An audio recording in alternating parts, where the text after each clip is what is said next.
Thank you for taking your time from your project schedule to attend this program. Many of you would have forgotten the mail Soumya sent on the 14th, and it must be somewhere in the corner of your inbox, but to remind you, this is part of our mind, body, and soul wellness program for the month of August. We have done with the body, where we had an enriching session on yoga by Mithila Rohara. And then for the soul, where we had an interesting session on the Sugun Thomas Foundation by Susan Thomas. And today it will be for the mind, with the balancing act by Bindya Murugai, who is an expert in this field and will enlighten us how to use effective habits to achieve a balanced life with this new norm in a virtual environment. I will now hand over the virtual floor to our moderator, Rohan, who will take it over from here. Over to you, Rohan. Thank you, Rohan, sorry. Can we just have some ground rules here? Because I think we should just turn off all our videos, also keep ourselves on mute. And whenever there is a question that you want to ask, the person should unmute and, put their video. All right, is that okay? Because I'm getting some feedback. I think there are a couple of devices on. Right, thank you. Go ahead, Ron, sorry. Yeah, sure. So welcome everybody again to this event. For right now, I just want to introduce, without further ado, our speaker for today, Bindya Murugai, and just give you a little bit of the qualifications. So a little bit of a background is that I was forwarded a entire email with the PDF of almost 3 pages of her accomplishments and everything. So she's done a lot in her life, and she's also has received many awards. So this is going to be a quick minute introduction into her many qualifications. But Bindya is a mental and fitness digital detox coach who has conducted over 100 workshops on a range of mental fitness and digital wellness.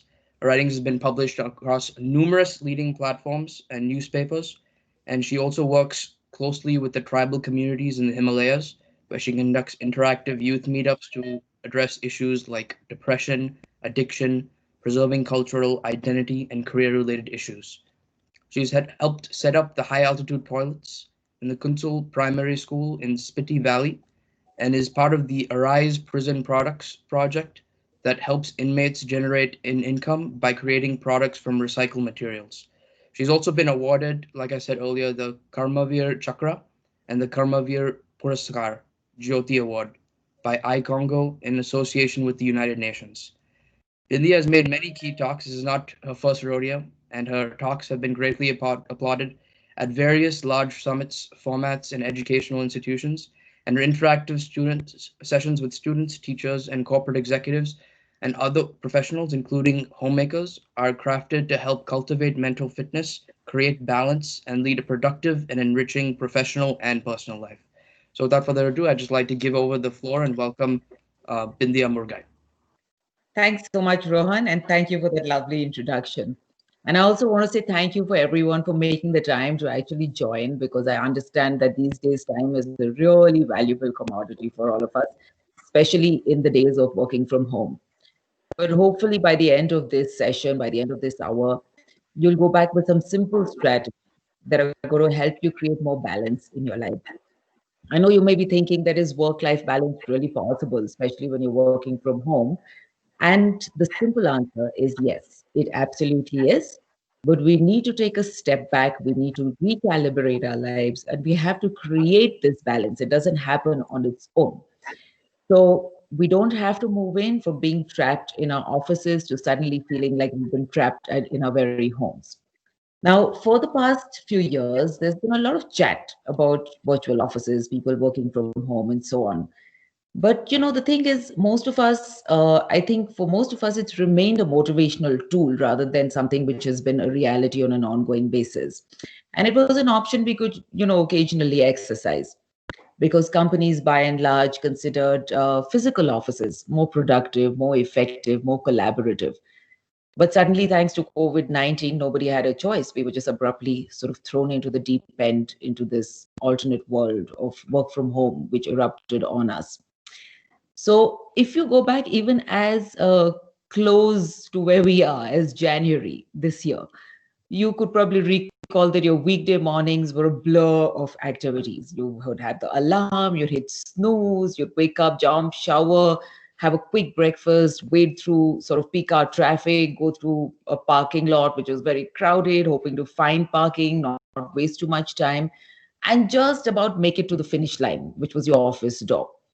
Now, after months of being locked in, most people seem to be missing that very hecticness and the rush that they dreaded before.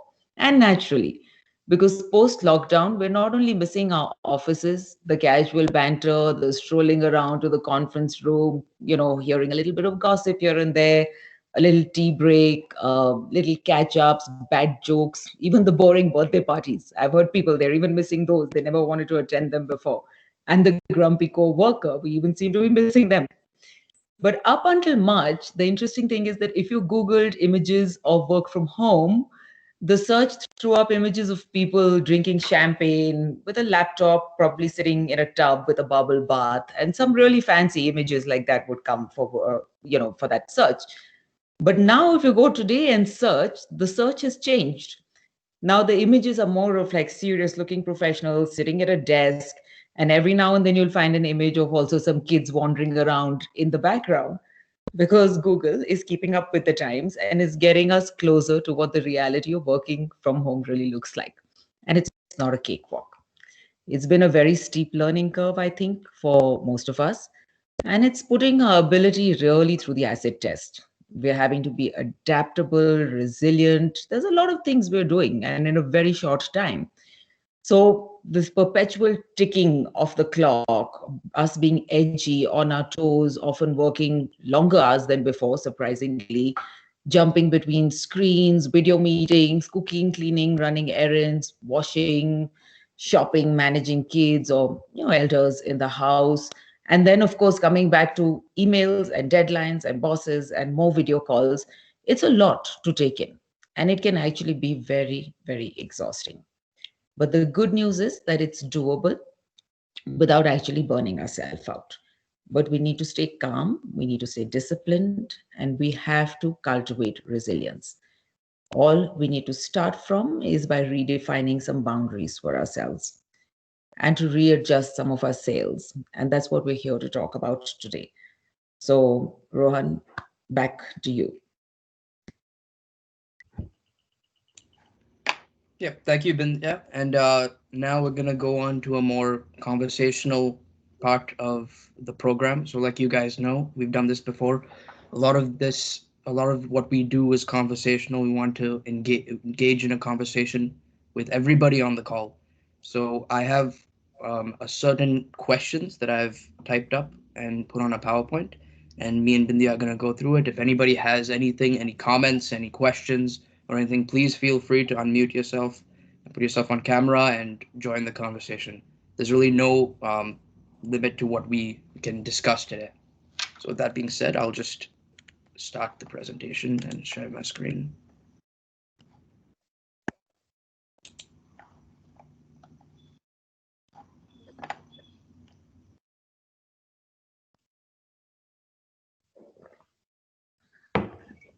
Just a little work from home glitch here, you know how it is. All right. Can everybody share my screen? I mean, can everybody see my screen? I can't. It's coming up. It's coming up. Bindya, can you see it? No, I can't. Has it Ron, come can up you for me reshare? yet? Ron, you can reshare. Yeah, Just sometimes stop try and- to share again.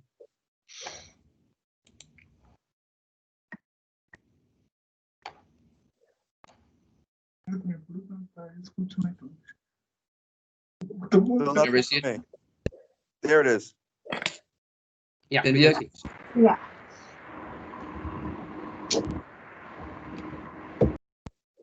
Bindya, are you able to see the screen? I can, yes. Okay, cool. So yeah, so the first question that I wanted to kind of ask to Vindhya, and to start off this conversation is I think Vindhya has been working from home for quite a bit now, and I wanted you, Vindhya, to just tell us a little bit about your experience, how you started working from home, and how it also has changed during this pandemic when suddenly everybody is working from home as well. Yeah. So I started actually working from home at a time when it wasn't a fashionable thing to do. It wasn't a common thing to do. And this was almost about 13 to 14 years ago.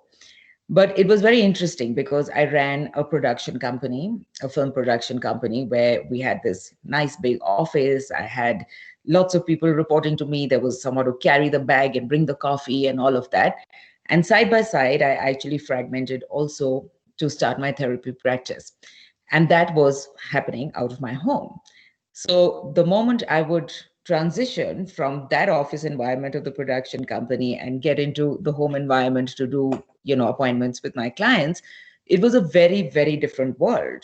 Suddenly I was the peon, the receptionist, the tea maker, and the therapist, and everything else. And I started noticing such a huge shift in people's perception towards my work. When they come to office to meet me, they'd all be so respectful of my time, respectful of, even me, what I was doing. But the moment they'd see me doing work from home, they would just be sort of not respectful and mindful of the fact that I was still working, even though I was physically working out of my home space. So I struggled a lot in the initial few years trying to define those boundaries and making people understand that just because I'm working from home doesn't mean that my work is any less serious. It doesn't mean that it's any less important. And it doesn't mean that people could just barge in and intrude on my time at their own wish at any point that they wanted. So that was a huge shift. And it took a while to get that balance right, because even though I tell people, please don't come between this time and this time, a lot of times they would be disrespectful and they'd be like, ringing the bell, it's your home. We can come anytime we want and bring us some coffee. We just came to say hi. So that took a while to kind of, drill that into everyone's system that this was serious, it was work, and I was not available even if they were to show up and ring the bell. But what I find over a period of time, and even more so now post pandemic, is that because almost everybody is working from home, at least a huge chunk of the population is. So I find suddenly everyone gets it. People are like, they'll call and they'll say, oh, yeah, you're busy. So we'll call you after so and so time because we know that you're busy with work. Now, the very same people who were not mindful of it, not respectful of it, or won't take it with the same amount of gravitas, I find have changed their attitudes as they've seen a lot more people around them working from home and taking it very seriously. Cool. And yeah, I mean, it only took a pandemic, I think, for that to happen, for that mindset switch to happen. But Yeah. I wanted to kind of, did somebody have a question to say or something? No, okay. So I kind of want to dig in a little bit on what you said originally during that, during what you just said. You said that you kind of had set hours or something that you had that nobody can disturb you. So can you go a little bit more into that and how we can kind of try and apply that to our work from home? Yeah, sure. I think, the key to working successfully from home is really creating boundaries of several kinds. So, to begin with, if we were to talk about the most basic boundary that we should all create, it's about having a schedule and having a routine and announcing it to people you share your home with, as well as people outside in your personal life, because that then creates the first layer by making them know that, okay, from 9 to 6 or 7 or whatever it is, it's not time for personal calls, it's not time for personal stuff.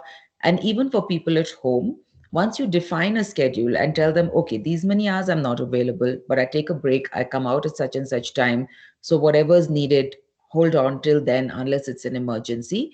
Once you start defining that, people start taking it more seriously, and they start understanding that just because you're working from home doesn't mean that they can just come in and out, pull you out for anything at their own whim, at their own timing. So, the very first thing, like I said, is a schedule. The second and very, very important thing, which I think a lot of people are probably not yet accustomed to, is defining a very clear workspace. Now, you may or may not have the luxury of extra space in terms of having a room which is your room, but surely you can have one corner in a room where you can even put something simple like a rod and a curtain, and that is your corner, that is your office. You know that when you go in there, and your family or people you're sharing the house with know that when you're in there, it's work time. And psychologically also, it helps you create a distance between work and your personal space, because if you're going to keep sitting on your bed, your couch, keep moving from here to there is no space left which is personal. There is no space left where you can actually unwind. So I think that is another very important boundary to create. And when you do scheduling, I think it's important to also schedule the needs of other people who might be around at home and who might be needing you, like in the truest sense. For example, you may have young kids who you do need to go and pay some attention to and monitor and see what they're up to. Or you may have elderly parents who may be living with you, or you may have a dog who needs to be taken for a walk. So any dependents who are there, when you define to them that there are time slots which are available for them, it's also clearer for them that they can step back and wait for you at that time to get whatever is required done at that time. So that's the other boundary. And then there are a couple of other things which I think are important, such as boundaries that we create between distractions, the so called siren songs. So sometimes when we're working from home, we feel like we're watching a nice, interesting series. So why don't I just continue watching it for a little longer, one more episode or one more episode? So that lure, that temptation to give in to that first also exists. So with boundaries, we also have to create boundaries which tell us that this is work time. So just like we don't sit at office and watch series or read books or do something else, we should also not have those leisure or entertainment activities built into the regular routine of our workday. Now, it's not so much about boundaries, what I'm going to say, but it's more about, I would say, sort of a habit which is good to cultivate when you're working from home. And that is the habit of changing your clothes. So you don't have to get into a suit, you don't have to put on a sari, you don't have to do that. But don't just wake up, be in your jammies, and spend the rest of the day sitting there in the jammies. Because what that does is psychologically, it's not creating a break, it's not defining a space between work and your personal life. And you need that. And you need to get ready for the day, not because people are going to see you or not see you. Maybe your videos are always turned off, as it is for many people right now. But it's not about the other person. It's about doing it for yourself as a matter of discipline, as a matter of hygiene, not just physical hygiene, but work hygiene. So that again, I find is something which is extremely, extremely important and really does help a lot. It also helps for you to define your day into little blocks. So create little blocks for your day where you can have little intermittent breaks so that you don't feel the fatigue of being bogged down, and you also can go from time to time to attend to other stuff that you need to attend to. But at the same time, when you're defining a framework to your day and you're defining the number of hours you want to work, then you shouldn't include commute time in those hours. You should keep that separate, because let's say you spend 2 or 3 hours commuting from home to work. Don't bunk those into your work hours, because what that tends to do is it creates exhaustion. Then you're sitting, you're working, you're putting in that extra time, but you're not working optimally because you don't have that much time left by the end of the day to attend to other things, including your own entertainment and relaxation, and of course, people around. So I think these are a few things which are important to keep in mind, Rohan. Yeah, and I think, going on to the second slide also, I think we covered a lot of those topics in terms of something that really resonated with me. I know that you went into that kind of the psychology of the environment and how our environment kind of plays such a big role into how we act, into what we actually end up doing every day. So, Yeah. like you said, even like I have, this is actually my bedroom, just to pull back the curtain here, and I used to have a desk on this side, and my bed is over here, and when I was sitting on my desk, I had my bed in my peripheral vision. So it's something like that, which like, and now I have my desk in this corner of the room. It's turned away from my bed. I have a window over here which I can, look out of and see greenery, which makes me so happy, rather than just stare at this color on the wall, which I might actually have to paint now just because I'm getting depressed just looking at it. But even a small change as just looking and putting a desk in a corner of a room that gives you like greenery to look at and turns you away from your bed, it's had such a marked change on my productivity and how effective I am.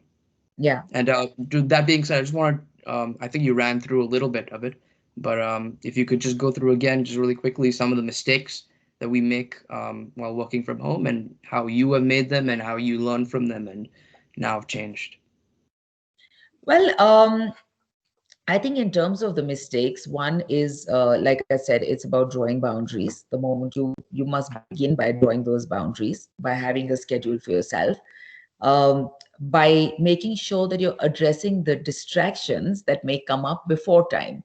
So for instance, if you have a noisy home environment, then it's very important that maybe you just invest in some noise reduction earphones, which cut that noise out, because it's very, very difficult to focus on work if you can hear the pressure cooker at the back, you can hear a child screaming, you can hear someone talking, someone else is talking on the phone, some TV is going on at the back. It's really difficult to focus. So you're spending the time, but you're spending unfocused time, and therefore your productivity goes down. So I think when it comes to distractions, we also need to focus a little and see one by one that what are these distractions which are there in our environment. And we can't remove the distractions, but how can we find ways to deal with them better? So, like I said, those are some of the issues that I personally have faced working from home. And also, what happens is that very often we find ourselves in a situation where people will come running. Where's the tape? Or can you just go down, bring some milk? Now, this is what happens when you don't define a scared at boundaries. Now, if these people already know that from 6 to 7, you can run errands, they will not come to you in the middle of the day to do that. Another important and I find a pretty useful thing to do is that suppose you have a door, even a curtain, explain to your family that I'm going to put maybe just a post-it on top. And that post-it is either going to say, do not disturb, or it will not, it'll be a blank post-it, or it'll be something that says that you can come in if it's important. So what that does is that even for children, you can actually, it's an effective and fun thing to do. You can make a little game out of it, and you can put a red light or a red circle, an orange circle, and a green circle. So they know that if they want to come in, if it's green, they can just come and say hi and go back. If it's red, they're not supposed to disturb you at all. So these are little small practical things that you can incorporate in your day-to-day system of working from home, which is going to help you reduce the distractions that you would otherwise have. Yeah, and I really like that children thing because they're also probably bored out of their minds, give them something to include them in and, pass the time as well. Nice little project. Maybe let's move on. And so, we had a question about this actually from somebody. And I think Vimal Amalraj, I think you had a question kind of related to this. Do you want to ask your question or should I ask it for you?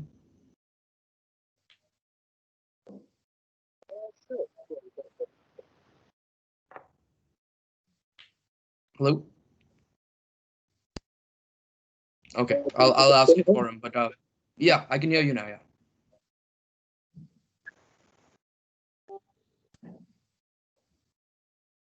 I think it's lost. Yeah, please ask your question, Vimal. Yeah. Vimal, you're on mute. No, he's not even asking a question. Yeah, hi India. This is Vimal here. The Dixon India, the only thing is we are in a different situation. I can't hear you. I'm sorry, Vimal. I can't make out what you're saying. Vimal, I think your net is not strong enough. We'll request Rohan to ask. Yes. Okay. Yeah. Sure, no problem. So Vimal had a great question related to this topic a little bit, and he Mhm. said, since we are working at from home now, suddenly we come across a lot of personal stuff which might affect our production time, and how do we balance it? And then also, I think it kind of comes into this question as well, as Mhm. to how do you separate your work and your leisure or your personal time, especially now because because of this pandemic, the line has become so blurred between the two. Yeah. Um, okay, so if someone could just quickly ask Vimal, if you can hear us, maybe you could type or just let us know. Can you describe what the nature of these problems are for you? Because typically it could be, things like running chores, which is something that we were talking about. But if you could give us a specific example, I could perhaps address it better for you.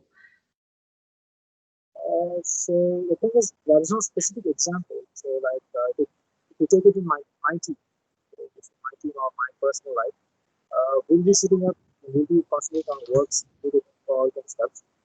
All of a sudden, someone like come and my mom or my dad, they may come in, they come across with their very own problems. They will come in their health issues. So we have to balance that as well as before.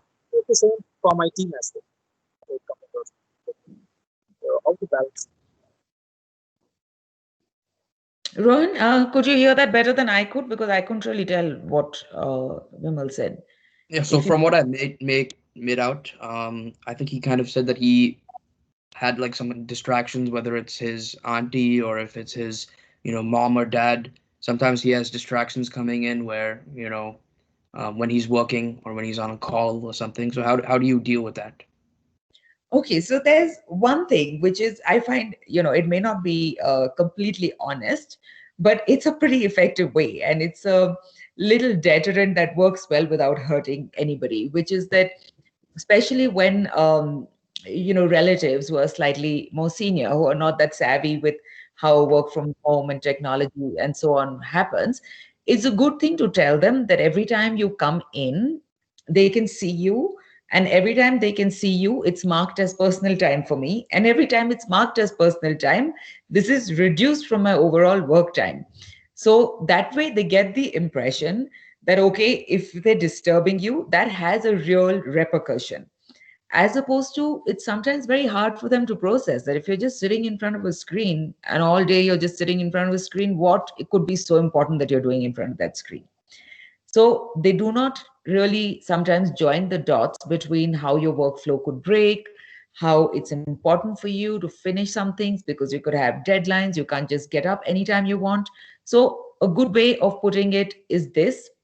But first, you could try to tell them that these are my working hours and I have to have X amount of output in these working hours. And every time you come in, it disrupts my thought process, my workflow, and my output reduces. So either I have to end up working longer hours or I end up missing a deadline.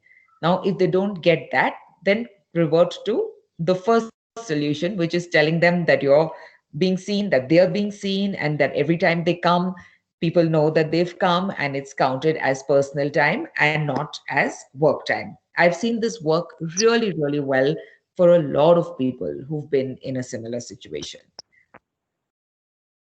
That works. Sure, we'll just have it right now. Cool. And so now, do you want to kind of explain a little bit some more detailed kind of tactics that we can use, Bindia, now to kind of separate our work and leisure time during this pandemic and work from home? Yeah, it's a very important question. It's a very important thing as well because, earlier we had a concept of weekends. We had holidays we'd look forward to, we'd make plans for them. Now, none of that exists. Every day is as good or bad, or not a weekend or a work day because days are just rolling by. Sometimes we don't even know what day it really is. So, because the boundaries have blurred so much, and because of the fact that often not defining a workspace, is someone saying something? Sorry. No, I don't think so. Okay. Yeah. So, because we're not defining workspace, private space, so we're also letting work flow because the laptop is there. What very often, tends to happen is that the laptop is there throughout whatever time of the night somebody else is working late. You get an alert, you go back to it. So you just don't end up creating that boundary at all. So to begin with, point one is that decide what time you turn off. There has to be a time to turn off, because even when you were working at office, there was a time when you got up and left. There may have been some odd days when you worked late because there was an urgent deadline, but more or less you would get up and leave at 6, 7, 8, whatever time it may be. Similarly, share that timing with your teammates, share it with whoever you're reporting to your manager. Tell them that I'm working these many hours from this time to this time, but at this time I will be logging out. There's an emergency contact number, but it's only for emergencies if you need me. And otherwise, I'm switching off and my device is off and out I go. Now, another good thing to do at that point is to try not to open the same device, if possible, which you use for your work, for your leisure activities, such as if you're watching something, let's say on Netflix or something else that you might want to view. And if you don't have two devices, then make sure that you have no alerts from work coming onto that device. So that's about creating the first defined boundary for yourself. The second thing to do is that I find we've just stopped planning. We've just sort of gone into this zone where everybody's just floating and struggling from one day to another, doing this balancing act. So we're just not planning anything fun or relaxing for ourselves. So try to at least once a week, if not more, a Saturday, a Sunday, any other day that works well for you, try to very mindfully have a little activity, whatever it may be. It may be that you want to sit and do a nice catch up breakfast with your friends, where you all cook something and you share with one another what you've cooked or what you're eating or what you've ordered in, and just have a nice chat. Do that as a leisure activity. So instead of going to a restaurant, which you can't do at the moment, try to still have that engagement happening, something that relaxes you. The other thing is that try to have some me time. Now, 2 to 3 hours, if you can even allot at a go to yourself in a week, let's say on a Saturday or a Sunday, if you tell everyone, please don't disturb me from this time to this time, because this time is just for me. Have that time to just reboot and do anything or nothing, whatever you please. Apart from sleeping, because you're probably sleeping at night anyway, so you won't want to spend that time sleeping, but maybe you want to spend that time watching or reading or just connecting with somebody. So have that marked out and also have that literally scheduled. Some people say, how can I schedule leisure time? But in these days, you have to schedule everything. Otherwise, the boundaries will just stay really, really blurred. So that I find is an important thing. And if you could be a little more organized with your life and put systems in place, you will find that your leisure time increases. So, for instance, let's say that you need to cook, and every day you're sitting and chopping, chopping, chopping, and spending 45 minutes every day just chopping and trying to, make a masala or something, for example. Then you don't do that every day.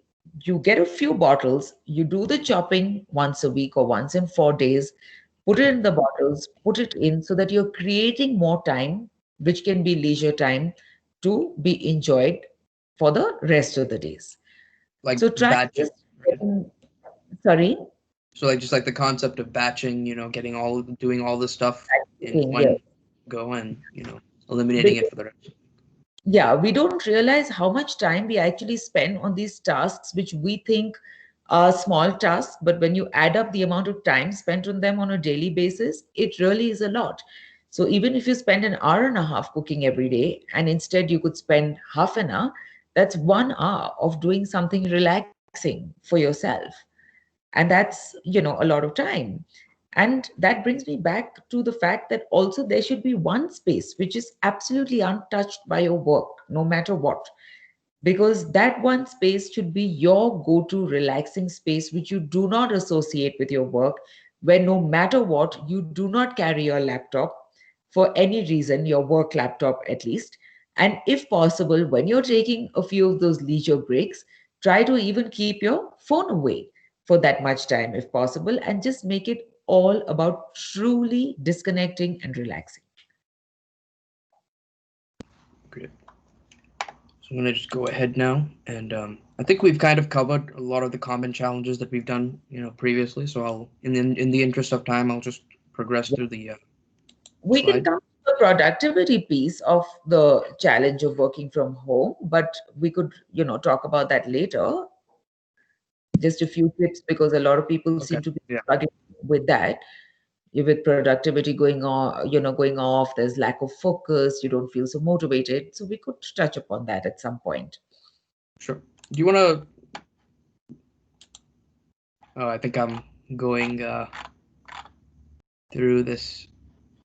Okay. So do you want to? Do you want to do this right now?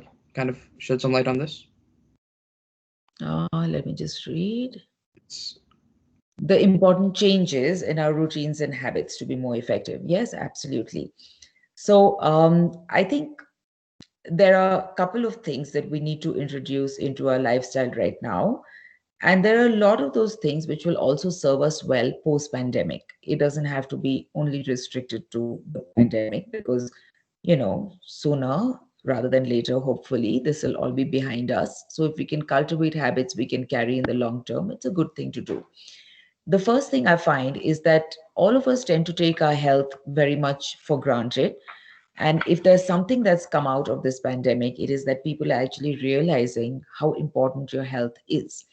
So you need to focus on your health by making sure that no matter how sedentary your job is, no matter how small your living space is, that you create time to exercise.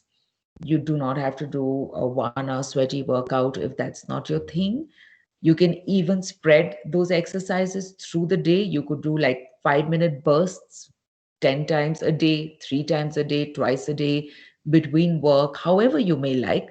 But you must have some form of exercise. And if you go onto YouTube now, there are so many videos which show you these small, short exercise sets, which can be done in a very limited space, as limited as just the space a yoga mat occupies, for example.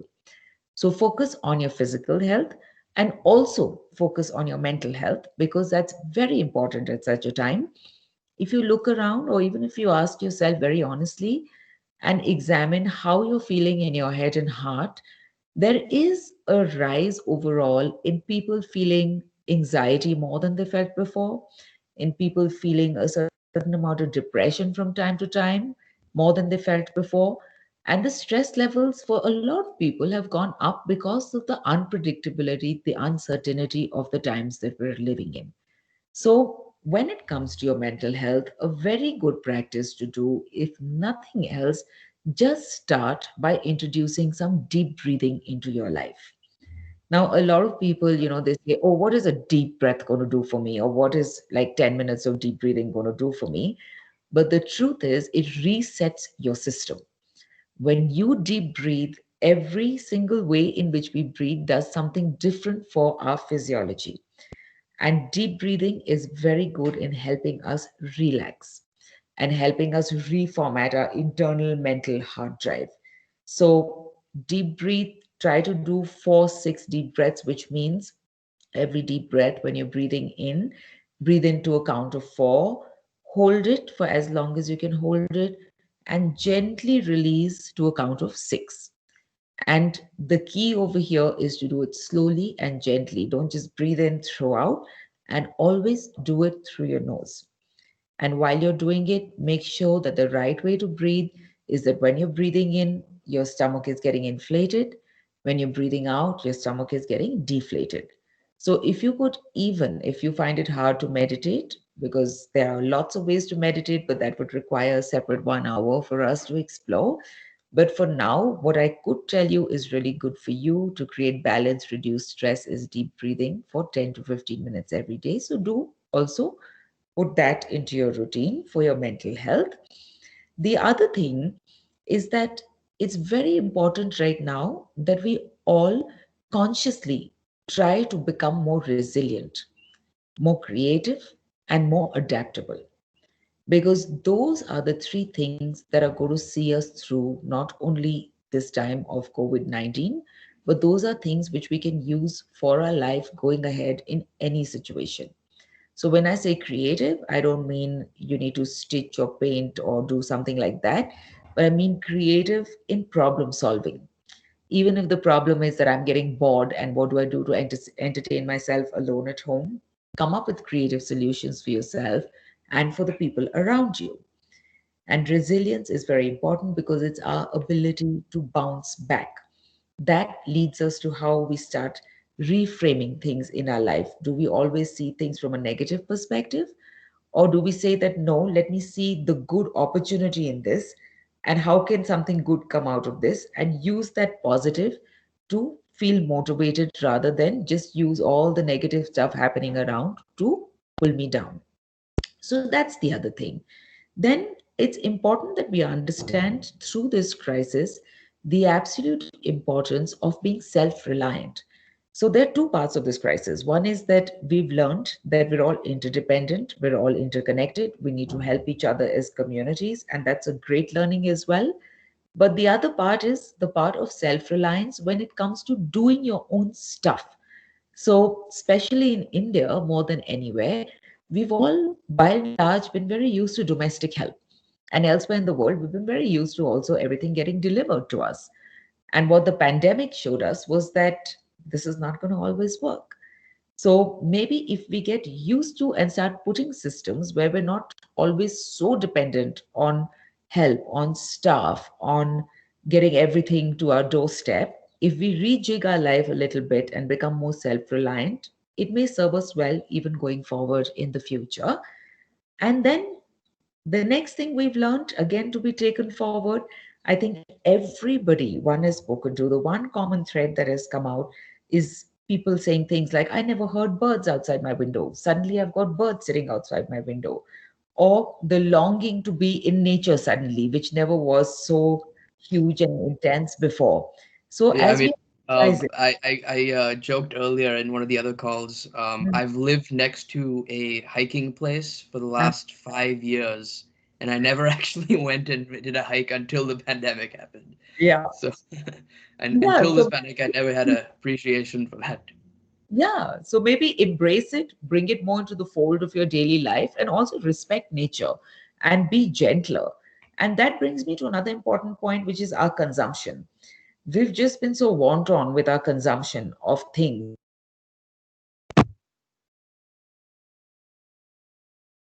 impulsive shopping, having so much stuff in our house that we don't need, for instance, spending on things that we just don't do anything with.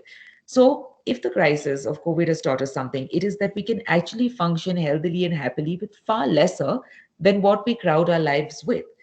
So, maybe take a step back and see what your consumption patterns are. And if some of them are superfluous, reduce them from your life, take them out. You don't need to do that. And that's also directly linked to one more thing, which is that the times are uncertain. And going forward, jobs are going to, in any case, pandemic or not, jobs are going to keep shrinking. As AI comes more mainstream and all of that, humans are not going to have as many jobs as we had before. So that's where adaptability comes, creativity comes, and that's where also the good sense to manage your finances comes. So you should know that you may have a job today, but these are uncertain times. So be prepared and save for that eventuality so that if that does happen to you, then you're not caught by surprise and you don't plunge into the depths of depression and doom because you don't have any backup in terms of savings. So try to cultivate the habit of saving some money, which, like I said, will also serve you well now as well as later. So I think these are some things we can, use now and take forward. Yeah, I mean, that was you touched on so many things. I felt like I got like a lesson in adulthood right there. But I one thing that I kind of wanted to just again just drill in was we had a few questions. We had one from Parutho Saman and also from Akshay Daniel, and they really they were their questions were kind of based on how to mitigate stress. And I think something that you said before in terms of the deep breathing, I think that can be a very big tool in order to help manage your stress, also get rid of stress in the actual moment. Because like you said, it's like a reset to your whole entire body and your mind as well. And one of the other questions that we kind of had was because of this stress, sometimes like people are not able to get a good night's sleep. So what are some of the things that we can do in order to get that good night's sleep? Just because it's very important in order to perform daily, especially during this time. Yeah. So, stress happens because of so many reasons. I mean, to begin with, if you just take something as basic as the news we expose ourselves to, there's so much negative talk happening everywhere on every news channel. It's just doom and gloom, and everything's bad. And there's a pandemic. There are people who are like dictators. It's like the world is almost falling apart because news works on a negativity bias. They need to feed us negative stories because that's what keeps us hooked onto our screens. So, I would say, and this is it's really helpful, is that try to not expose yourself to too much news-led toxicity. And one way of doing that is by reading the news rather than watching the news. Because visual images, they tend to stick in our mind a lot more, as well as when you are watching something, if they're going deep into this story, everyone's screaming and shouting about it, and there's high temperatures happening, we tend to get sucked into it for way longer, and we also lose perspective of what the seed of that may be. And sometimes we step back and we're feeling so stressed after, for instance, watching a debate on, one of the regular channels where everyone's having this heated debate. Overall, you feel more stressed by the end of it. So try not exposing yourself to that. It's not to say don't have access to the news, but read it if possible instead of watching it, especially when it's too toxic for you.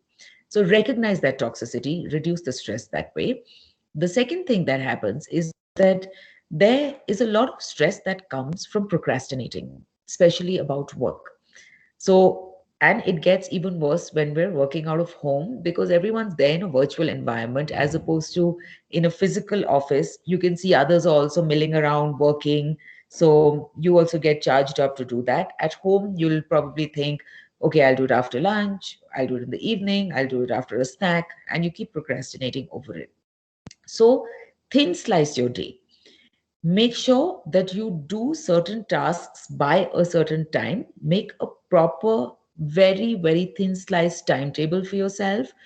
Go with the rule of 1-3-5, which is every day, start the day by addressing one big problem, then go to three medium ones or tasks as it may be, and then go to five small ones.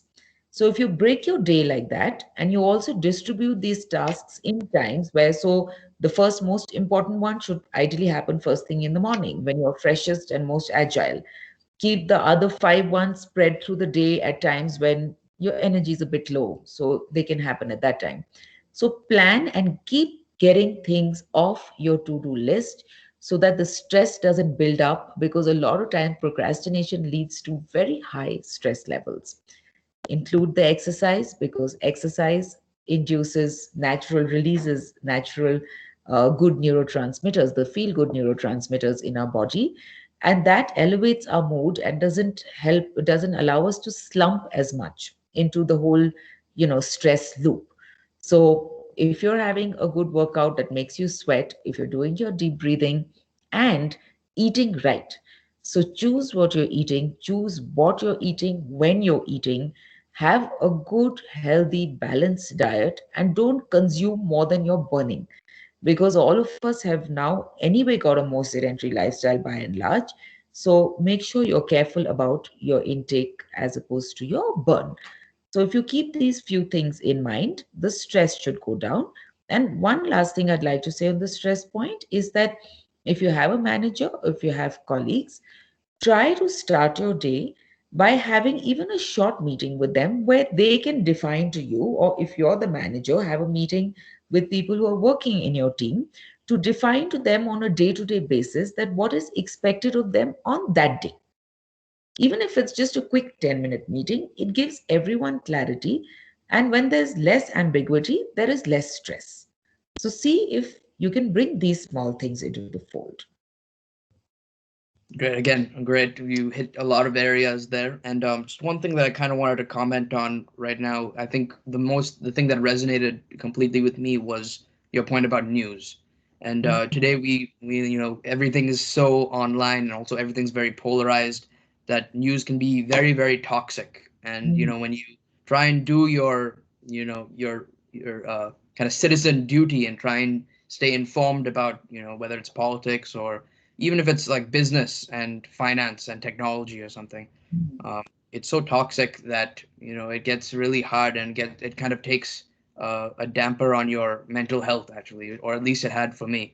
So one of the things I've actually discovered through this pandemic is this site called Morning Brew, and it's a really good. It's like a free daily newsletter that goes and gives you like the main topics of the day, that I just linked in the group chat if anybody wants to sign up for it. It's a free daily newsletter. It takes 5 minutes, and the best thing is that they present the information in a non-political way. It's not toxic, and even more enough, it's actually funny. So I actually laugh sometimes at the morning when I'm reading this every day. And like you said, like these routines and habits, I think the most important thing that you can do for yourself, or at least it has been for me, is put some sort of routine into your life, because with the routine your mind gets engaged, and as a result of doing the same thing every day, you get more comfortable, and you're also able to be more effective. So even like the simple thing of just having a cup of coffee and reading my morning brew newsletter every day in the morning, it just primes me for the day. It gives me some stuff that I can talk about or think about later. So yeah, feel free to check that out. I put the link in the comments. And so I think we've kind of covered a lot of these boundaries, and I think just this is like the mothership right now. Spending so much time at home, we're always on our devices, as we said, um, and how can we really draw healthier boundaries with technology and practice digital hygiene? Because I think technology and entertainment through Netflix and Amazon and Hulu or whatever, that's really something that kind of like gets the balancing act out of whack. So just to kind of round out this program, can you give us some advice on that front?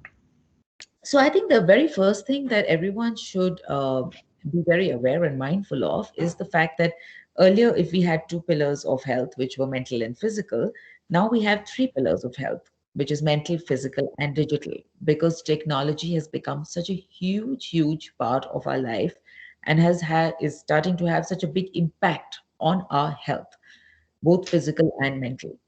So the rules have changed a little bit for where the boundaries lie with technology because of the pandemic, because there's so many things we can't do without technology right now.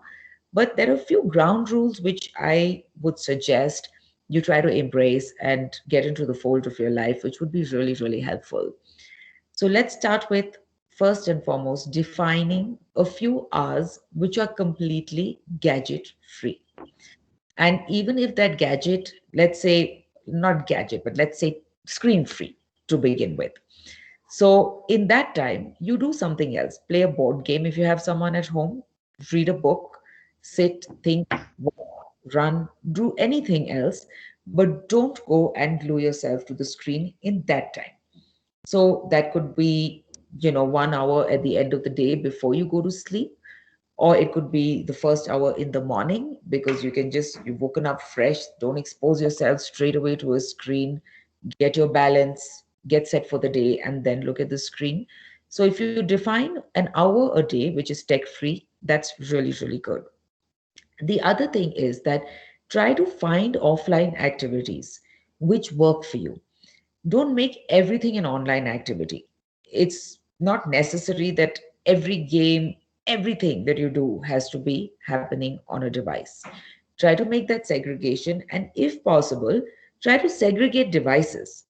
So right now, our phone is the begin and end all of almost everything. We set the alarm, we listen to music, we watch stuff on it, we work or through our phone. Everything happens there. So constantly alerts are coming, and everything has become like one melted pot of lots and lots of stimulus. And our dopamine levels are just going up and down, spiking and short circuiting all the time. So if you can get a separate alarm clock, if you can get a separate device So if you're unwinding and listening to music, you can hear it on that instead of your phone also pinging away in the middle. It's a good thing to segregate those devices. Next thing you can do is that when you're sharing time with your family, if you have family or friends in your physical space, then during meal times, make it a rule for the entire family to leave their gadgets out. So you shouldn't be sitting at the dining table with everyone reading their messages and not engaging with one another. It's a very, very wonderful time to actually sit and bond with your friends and family or people you're sharing time with. So make those times completely gadget and device free.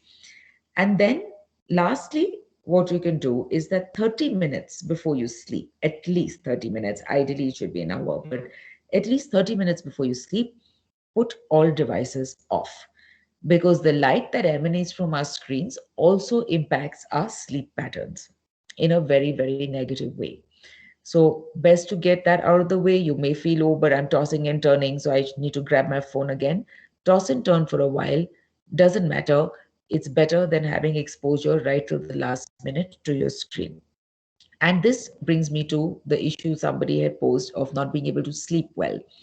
A lot of people's sleep patterns have completely either gotten reversed or gotten really, really damaged or disrupted during this pandemic. So, one thing to do is try to define the same time you go to bed, and so a routine. So, sleep at the same time, wake up at the same time. If you're having trouble falling to sleep, then try to have, before you go to bed, try to see if you can get a chamomile tea, which is decaf. It really works well in just soothing your nerves. If you can get it, let it steeple for 5 minutes, drink a cup of chamomile tea half an hour before you're ready for bed. Have very low stimulus activity instead of watching something which is engaging and pulls you in. Read a book, but not a book which is a thriller so that you want to just keep turning the pages. Read something which is a little more low key, maybe some non-fiction, and then go to bed. Try again to relax your body completely and just try to take a few gentle deep breaths at that time, which will help you release the stress. If you like, you can even imagine that every time you're breathing in peace and calm, and every time you're breathing out, you're breathing out all the stresses of the day. So try to imagine that visually for yourself. It'll help calm you down and bring sleep more easily. Right. Just don't do anything that is on the screen right now. Just don't do what they're doing. No devices in bed. Yeah. Right. So I mean, we kind of come to the end of the program here. So I'd really like to thank Bindya for taking the time to speak to us today. Thank you for having Bindya, me. do you have time for like just maybe any questions that anybody has? Yeah, sure. If someone has some questions, please ask. Yeah, so if anybody has anything they want to ask, please, go ahead. This is your chance. One opportunity.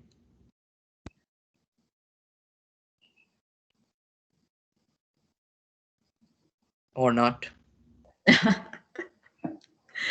Okay, well, if nobody has a question, I would like to leave everyone with one last thought before we sign off, which is that I don't know how many people know that Shakespeare wrote some of his best work when he was in lockdown during the bubonic plague. So the lesson for us to learn from here is that yes, we don't all have to be Shakespeare, but great things can come out of crisis. So don't just focus on the negative, focus on the positives, and remember that this too will pass. It's not going to be here forever. And as a civilization, we're very resilient. We're going to get through this. So just hang in there, define your boundaries, look at life a little more differently with a little more ease, and we'll all get past this together. Right. That was a beautiful way to end it. I just now like to invite Clara. Can you just thank and do some closing thoughts? Amazing session as usual, Bindya. I wasn't expecting anything less but more. Oh, And I think we have to call you back again for especially one of my favorite topics, that is the digital wellness. I think you have a lot to talk about that. And Rohan is smiling there, he knows why. And all of us talk about this, especially that having dinner or any meal without the gadgets. And somehow that's a temptation that it's very difficult to resist. And sometimes our conversations also happen saying, you saw that, you saw this, and then you kind of share it. And so I think we have to offline ourselves completely. And some of your things I want to share is that when you were talking about how you started working from home, actually core competence started from, a home. And, although we have an office and things like that, there are many times that, I use that commute time to actually do other things. And when this pandemic happened, like, of course, for majority of Indian community, they are not used to it. But here in US, like the culture is different. The fact that you can pack off your children and then you have the whole house to yourself, which is quiet, and then you kind of work with more, discipline, as you said. So that's a new concept for India.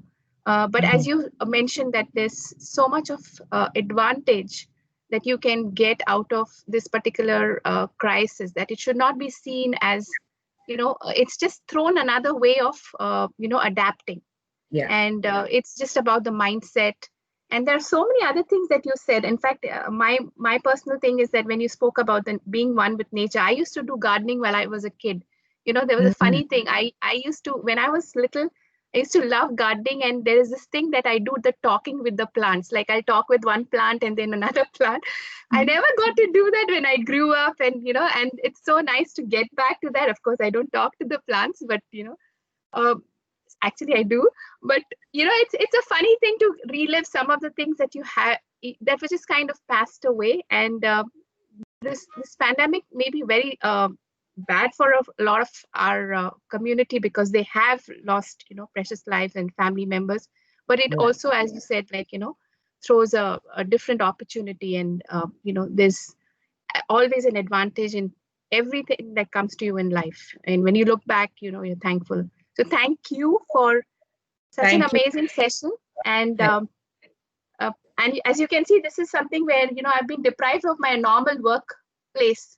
Now I am in this attic bedroom, which was thrown away upstairs. It doesn't have an air conditioning. So when I on the air conditioning and I attend the meeting, people say someone is flying a jet plane. I don't have any other rooms. I have this room because everybody else is online and they need their specific. So I really miss that time when everybody's out of home and I'm working. But thank you so much for your thanks, Clara. Such a precious session, words of wisdom. And I think we have to call you back. So thank you. Your pleasure. So Prakash, if you want to, and anybody who wants to just share their. No, I don't have anything. All right. Thank you so much, Bindya. Thank you for your time. Thanks, Rohan, for moderating it beautifully. Good job, Rohan. Thank you. And thank you for taking the time. I think we all had, I was noting down like point after point. I was like, oh, I have to do this in order to be more effective. And also thank you for all the wisdom that you shared today. I'm so glad that it's been of some use, and thank you to everybody for joining in and taking out this time. Yeah, So, thank you. Sorry, go ahead. So everyone stay well and take care, and we shall see you soon. Some of you, or maybe not, but stay well. Sure. And we have a recording of this, which we'll give access to everybody, because I think most of us, at least me, I will be listening to some of your points, putting it down again in case I've missed out anything. So thank you so much, Vindhya. And been a pleasure, hope to call you soon. Thank you. Thank you so much. Have a good day. Bye-bye. Bye. Thank you. Thanks, everybody. Bye. Thank you.